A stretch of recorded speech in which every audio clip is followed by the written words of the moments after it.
we begin, I would like to mention that today's message addresses themes of emotional and spiritual trauma.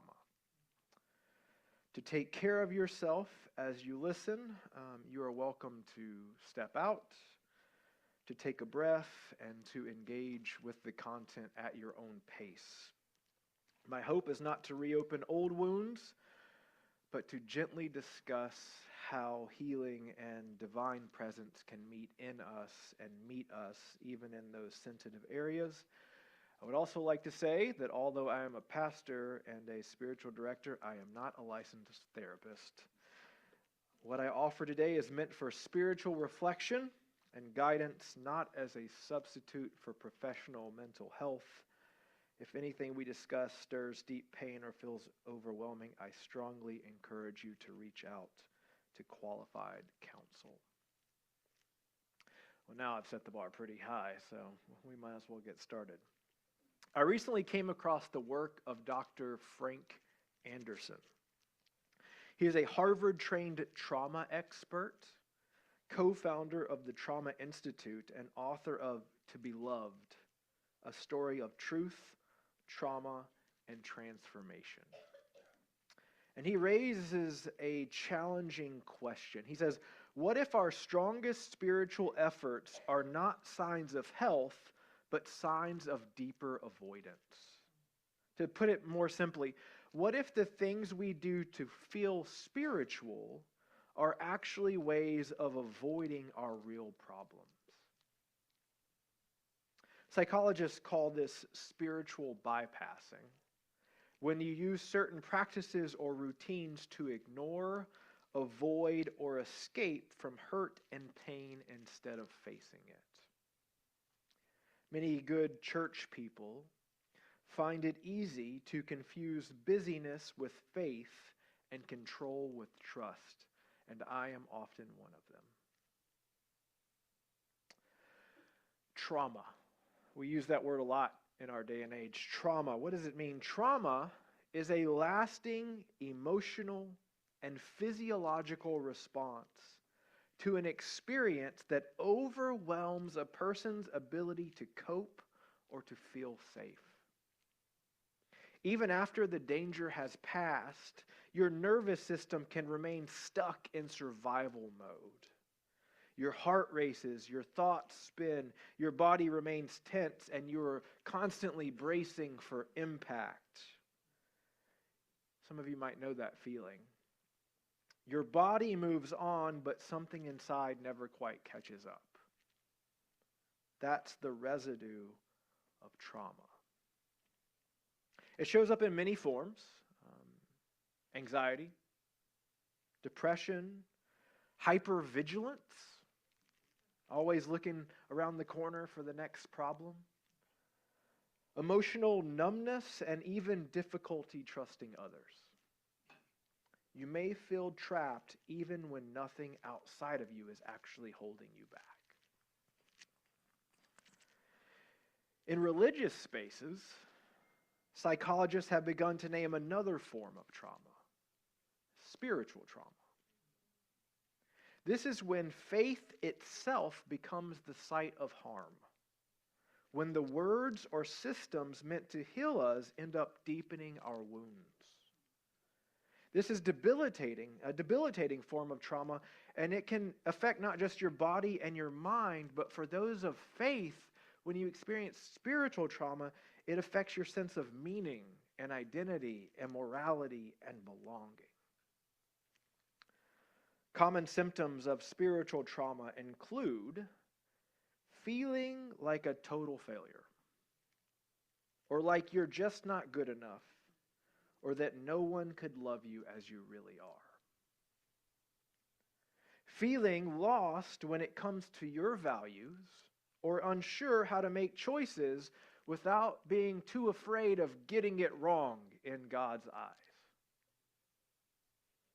Feeling alone because what you've been through does not fit with what you were taught to believe. Unfortunately, people who experience spiritual trauma often continue to go through the motions of religion Their faith becomes functional rather than formational.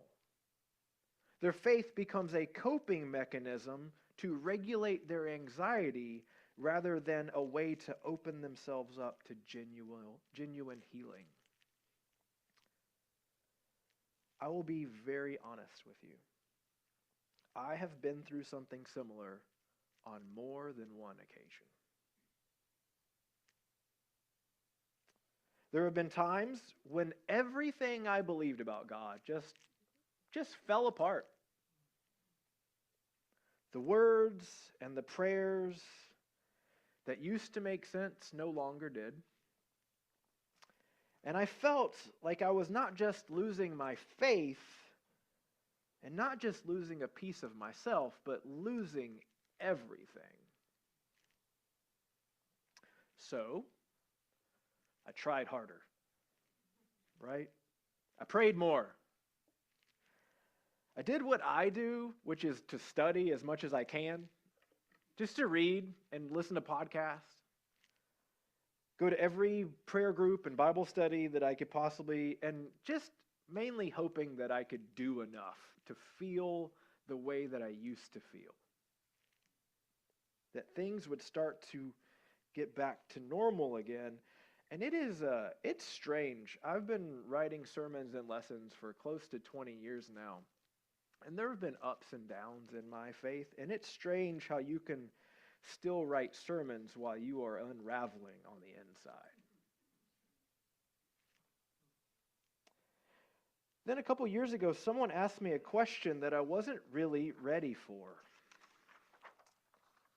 What if God isn't waiting on you to do anything?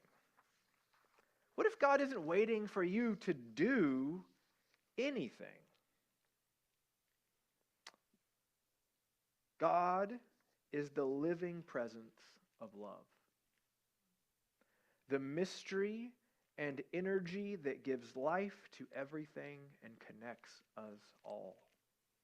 We talked about it last week. To know God is to slow down, to be still, and to let love make us more alive, kind, and whole. We must remember that the gospel of Christ is the message of love reaching towards humanity first. And if that's true, it means that we do not have to work our way back to God. Restoration and wholeness are gifts of grace, not rewards for performance, reminding us that belonging and acceptance are received and never earned. That means, this is the part I was thinking about when you were talking. That means the only thing we have to do is to stop pretending and let ourselves be. Now, like all good notes from sermons, that's far easier acknowledged and amen than actually accomplished. And that's why I want us to revisit this passage that we discussed a few weeks ago from Exodus chapter 33. This story occurred immediately after Moses ascended Mount Sinai to receive the Ten Commandments, and he was away for a considerable time. The Israelites began to worry that he would not return. Thanks for coming back today, by the way. They asked Aaron, Moses' brother, to create a god that they could see and worship. Aaron gathered their gold jewelry, melted it down, and fashioned a golden calf. The people celebrated around it, offering sacrifices and dancing, declaring, "This is our God who brought us out of Egypt." This is actually Mubi, but we'll talk about that some other time. So we can get really down on the Israelites.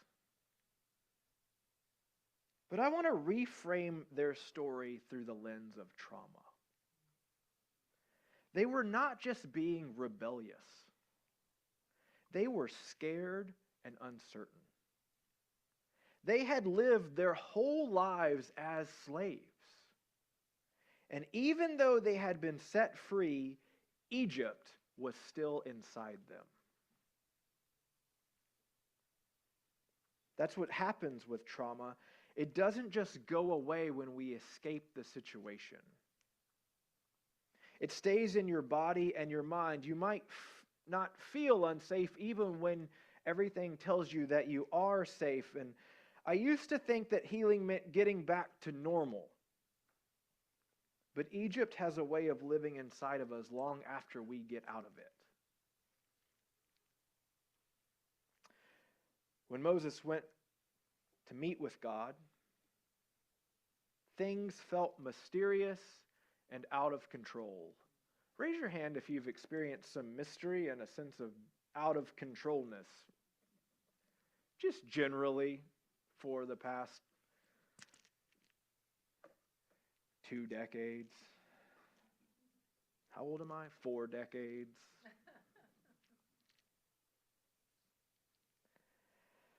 So the people panicked, and they made a golden calf, which is a really funny story. It's one of my favorites to listen to. Like, hey, where did this calf come from? Oh, we put the gold in, and out popped the calf. That's in the Bible. It's quite ridiculous. The calf isn't because they stopped believing in God, though. The people needed something they could manage in a time of uncertainty and uncontrol. Something solid to hold on to when everything felt uncertain. The golden calf wasn't really about rebellion. It was about them trying to survive. The habits of fear and control continued to shape how they lived, and they just wanted something manageable. So, when God tells Moses, I will not go with you, you are too stubborn and set in your ways, that sounds really harsh, right? It's pretty harsh. But maybe God was stating something that's true, and that is simply that they still didn't know how to be free. Egypt was still inside of them, and they didn't know how to be free. So in today's text, notice where Moses goes to find God's presence. He doesn't stay in the busy, noisy center of camp. Instead, he sets up the tent of meeting outside the camp at a distance. It was a place where he could step away from the noise and the pressure of life, from the need to please people and to prove himself and to maintain his spiritual image. We need spaces like that, where we can let it all out, where we can step away from the constant activity of our nervous, anxious, performing selves. And sometimes Sunday mornings are not the place where we feel we can be honest with God about what is truly happening in our lives. Or to finally meet God as we really are, and not as we think we should be, or how other people expect us to be. In the tent of meeting, Moses told God, if your presence doesn't go with us, do not send us from here. If your presence does not go with us, do not send us from here. Moses was not just asking for help to get to the promised land. I don't know if you recognize this story. This isn't the ending. This is barely the beginning. There's a lot more wilderness along the way. That's what the journey is about. It's not about escaping struggle, but finding connection and peace in the middle of it, even when you're scared and still learning how to trust again. And God answers, my presence will go with you, and I will give you rest. My presence will go with you, and I will give you rest. Let's put a pin in there. I want to get back to Dr. Anderson's work really quick. In the language of internal family systems therapy, our inner life, the life of our mind, it isn't just one thing. It's made up of what they call parts, different parts. And each of those parts it's going to make sense in a second. Each of its parts have its own thoughts, feelings, and goals. So, one part of your mind might want to get up and exercise, while the other part of your mind might want to stay in bed. Okay, you felt that before, right? Some form of that? Okay, one part of your mind might want to stay in bed, while the other part of your mind really needs to use a bathroom. That makes even more sense, right? Okay. One part might feel confident, while the other part feels scared, and those are happening at the same time. The goal of internal family systems is not to just get them to work together, but to get them to stop fighting each other, okay? So as far as parts go, here we go. There are managers. Managers are the parts of your mind and thoughts that try to prevent pain before it happens, okay? Ask yourself, these are the parts of your mind that try to plan and organize your life to keep you safe, okay? So, what are the voices or the rules inside you that you have for keeping yourself safe in any given environment? Okay, those are your managers. All right, so for instance, maybe you have an inner critic that tells you to work harder or people will judge you. That's a manager. Work harder. Avoid the pain of judgment. Maybe you're like me and you have a little bit of a voice that's a bit of a perfectionist, right? The voice that's like, everything has to be perfect to avoid shame. Do a really good job. Or the people pleaser. You have to make everybody happy to avoid conflict. I'm not going to call anybody out, but I know we got a few of all of those in this space.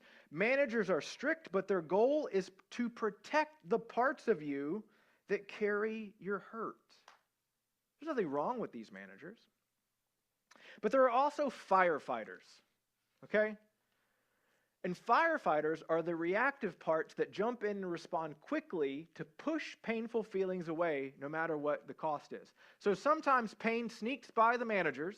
I've structured my life in a way that I should not feel pain, but sometimes it just gets right in there, and that's where the firefighters come in, right? So basically, the firefighters, what urges or behaviors kick in when you feel pain or when uncomfortableness slips through? This doesn't have to be anything crazy. It could just be, I'm going to eat a whole pint of ice cream. That's a firefighting response. Or, I'm going to explode on everybody. That's a firefighter response. Or, I'm going to work as hard as I can to distract myself from what I'm feeling. That's a firefighter response. Managers and firefighters, they often clash, right? And managers see firefighters as reckless, like, yo, you eat a whole pint of ice cream. And then firefighters see managers as controlling. Like, do we have to always play by these rules? Meanwhile, while they're trying to just protect us, the pain and the trauma that they are both trying to protect us from stays hidden and unhealed. And those parts are called exiles. The hurt or abandoned parts that carry our deepest shame or fear. All of our past burdens, rejections, and abandonments. Ask yourself, what lasting hurt feelings or beliefs, maybe from way back, are all those protectors trying to guard and keep me safe from feeling? For me, working through this process, I've learned that two big exiled beliefs that I still struggle with is that I'm unlovable or I'm not good enough, just kind of shake hands, and that I'm not safe. And most of those beliefs stem all the way back to childhood. So what are yours? I have some good news. You are not your managers, or your firefighters, or your exiles. So who are you? The true who, the true you, is called the self in internal family systems. And the self is the part of you that is not broken or damaged, no matter what you face in life. The self, I love this, is continuously calm, curious, compassionate, clear, and courageous. That is who you are at the deepest level. We just have all these other parts being really loud all the time. From a Christian perspective, this core self reflects the image of God within you. And even when we struggle or sin, this part is still connected and will always be connected with God's love because it's from that love that you came from. It's who God made you to be. So then, the goal of faith is not to become something we are not. The goal of faith is not to become something we are not. The goal of faith is to let go of the burdens and fears that prevent us from living as we truly are. When that calm, curious, compassionate, clear, and courageous center leads, healing begins from the inside out, just as God through Christ is healing the whole world. And that's when it clicked for me this week. I was able to put these two things together, and I'll tie a bow on this really quick. If salvation is wholeness, then it must include the integration of these fractured, scared parts of ourselves that we have tried to pray away and worship into silence. If salvation is wholeness, then it must include the integration of these fractured, scared parts of ourselves that we have tried to pray away or worship into silence. The slow, holy work of letting love touch the parts we try to hide even from God. Another way to think about this is as our internal exodus. Egypt is where we forget who we are. We move through life just trying to get by each day, but God calls us out of those survival places, away from the systems and the habits that numb us and offers us something deeper. But too often, we mistake using our spiritual practices to make life in Egypt more bearable when God's intention has always been to lead us out of slavery.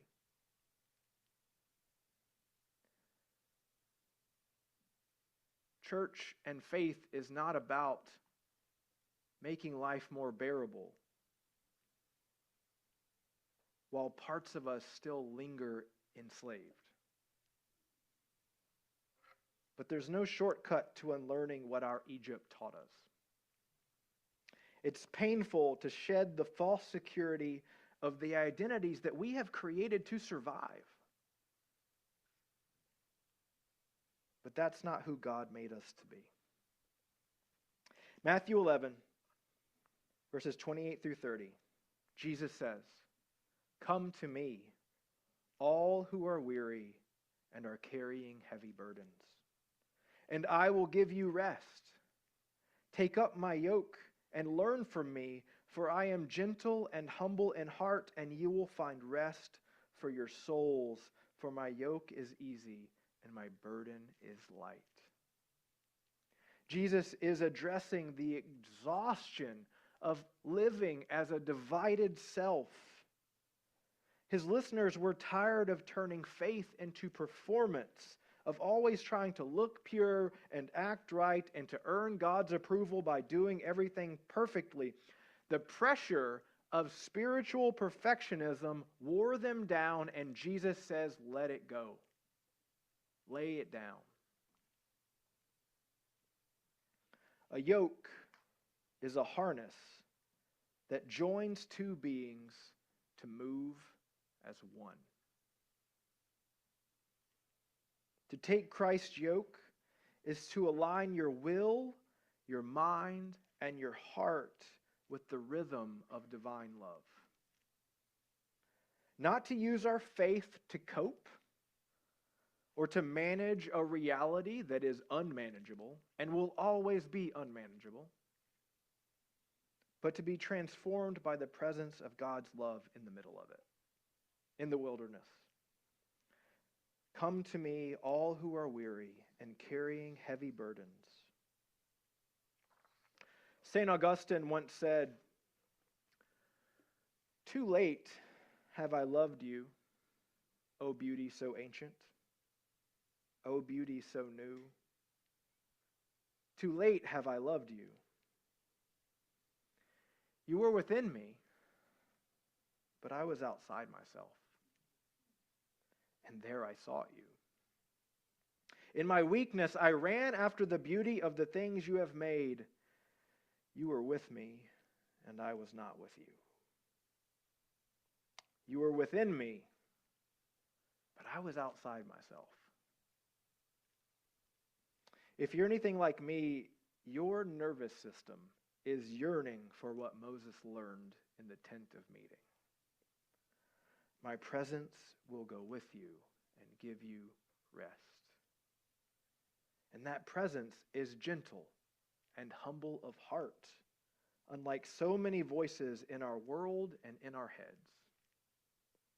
So I want to give you one practical piece of work this week for when you feel outside yourself, when you feel outside of God's presence. So the next time a complex emotion arises in you, surfaces in your mind or in your body, fear, grief, shame, anger, whatever that might be, I want to give you a couple of steps.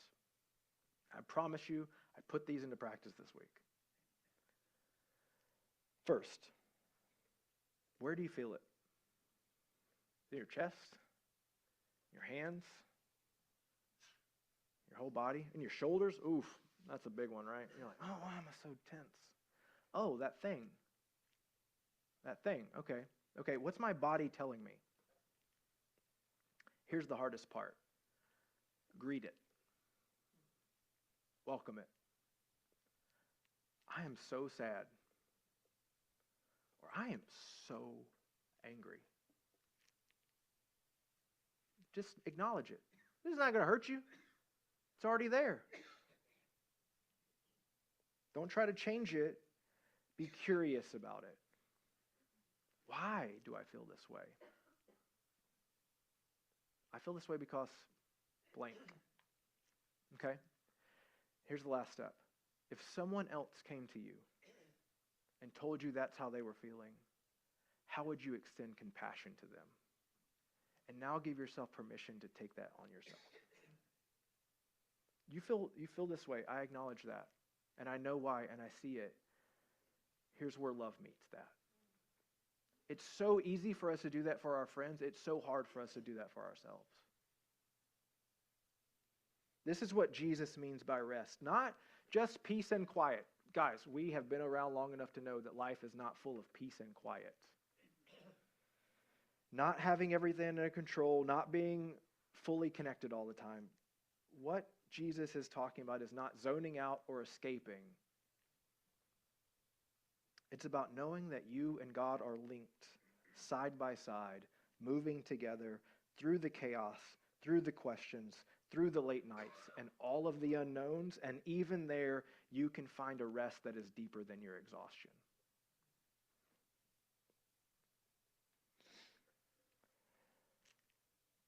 When all the different parts of you, the brave, the scared, the tired, the hopeful, finally come together in one grounded, loving center, that's where you meet the image of God already alive in you.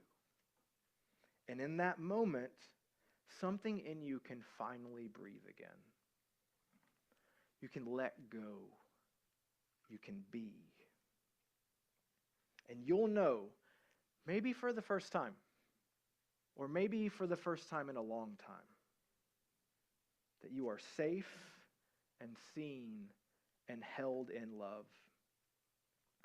Chestnut Grove, that is my prayer for every soul here today.